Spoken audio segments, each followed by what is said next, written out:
วิธีเก็บเห็ดบึงการเห็ดซ้ำกับดีก้อย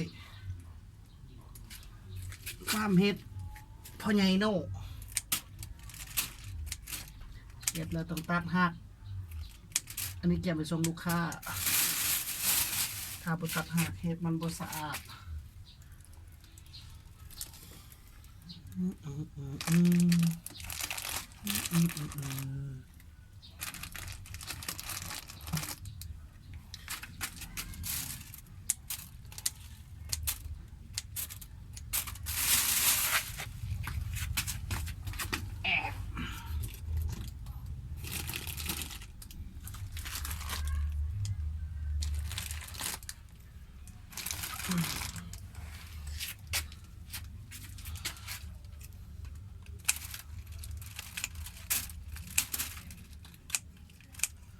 สิทาที่ไทยเบิ้งสิเก็บวิธีตัดหักเด้งออกมาสิตัดตัวนี้ออกเรียบร้อย